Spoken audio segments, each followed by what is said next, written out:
Really fired up to chat with our next guest, quarterback, University of Arizona, Noah Fifita. Kind enough to hang out with us, 97.5, the KSL Sports Zone. Noah, how you doing, man? I'm doing great. How you guys doing? Doing well, doing well. Hey, all right, so there is, 2 years ago you didn't have the season you'd like. You rebound beautifully last year. What do you expect out of yourself for this upcoming season with this offense? I'm extremely excited for this offense, and it's because it's year two.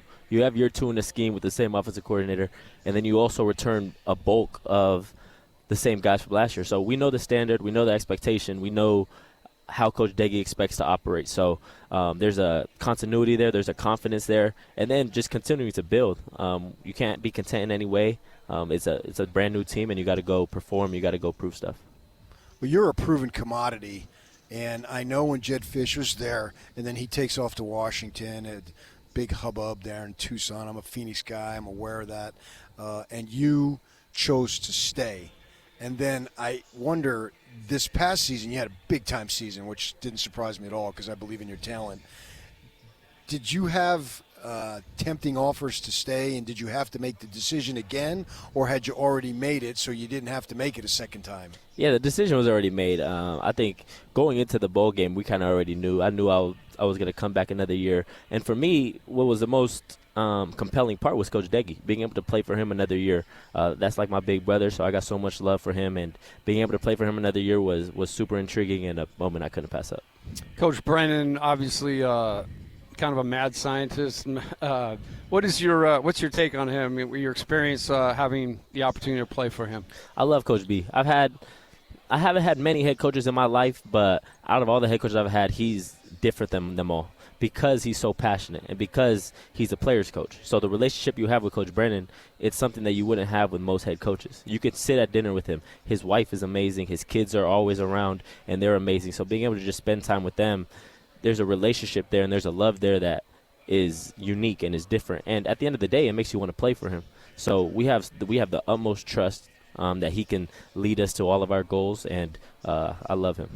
I was telling you during the break, I admire the heck out of you because and not disrespecting anybody who decides that it's best in their interest and their family's interest to go to a different school. I might do the same if I were in their shoes. But to say, this is where I want to be, this is where I want to establish a legacy, because a lot of these guys that move around, they're not going to be able to have, the pictures hanging of them that they can bring their kids to and show, like, yeah, this is where your old man played. This is where he spent his entire college career. How much did that factor into your decision to make this part of your long-term goals? That was definitely a thought, being able to create a legacy, being able to be in one place. And I love Tucson, and Tucson's accepted me. Tucson's shown so much respect to my family, so I'm forever grateful for it. But it was more so the people, being able to come back for Coach Brennan, being able to have these relationships with your team and believing in the vision that our coaches have and believing in the personnel that we have, that we can go do something.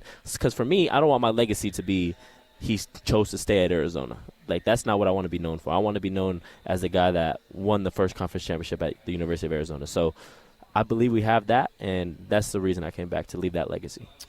How much of a chip do you play, excuse me, Tim, do you play with a chip on your shoulder because you're too small, you're too this, you're too that? You remind me of the college version of Jalen Brunson with the Knicks, Oh, he couldn't do this, he couldn't do that, he's too small, blah, blah, blah.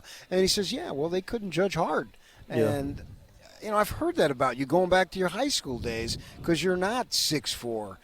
So I'm wondering, does that just go to you to have this chip to where I will prove everybody wrong?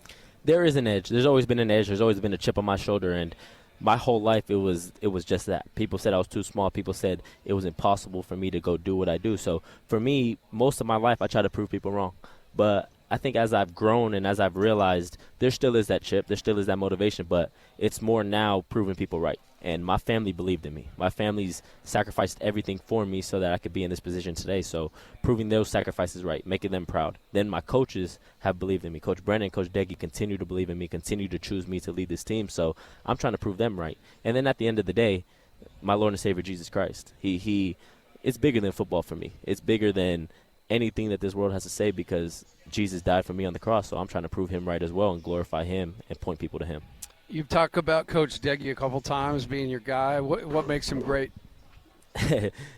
I could go on and on about him and what makes him great. You talk about the mentality, the confidence that he instills in his offense, and the confidence he has in himself. It's contagious. It makes you believe in yourself. It makes you believe that you're the best player on the field at each and every single time.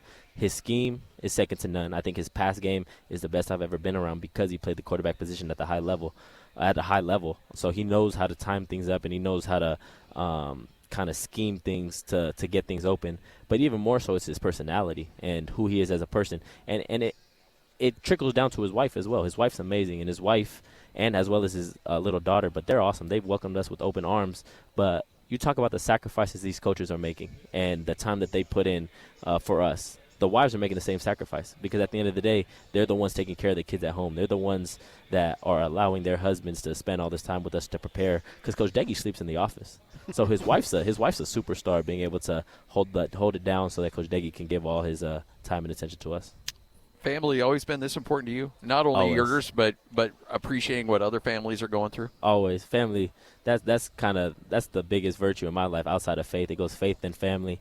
But my grandparents are my heroes. Speaking of family, you've got the second game of the season is against the Provo or BYU Cougars in Provo. And I remember last year you telling us that you got some family in Utah. Yes, sir. So how's that game going to be? Because I would imagine they'd be hitting you up for ticks to be able – that's a huge conference game right off the bat, man. Second week, you jump right into it. Yeah, we love it. I couldn't ask for it any other way. You know, there's going to be a great challenge. It's going to be a great opportunity. I do have a lot of family in Utah, so it's going to be a crazy show. But you know, Provo gets rowdy. You know, BYU is going to be a good football team. So we're up for the challenge. You like those big games early in a season? I do, and especially BYU. I got a bad taste in my mouth still to this day from last year. So looking forward to going that game and went getting rid of overtime, it. didn't it? Double, yes, sir. Yeah, double. Yeah. That was a crazy game. Bad taste. I heard it here. Yeah, and the Cougars were fortunate to come out with a victory on that one for sure. Yeah, they earned it though. They did. Played well. Well, we appreciate you coming by. Good luck this season. Again, love your story. Love everything about your game. Go get it done, and we'll talk to you down the line. Thank you guys so much. Appreciate it. Noah Fifita, quarterback, Arizona, right here on 97.5, the KSL Sports Zone.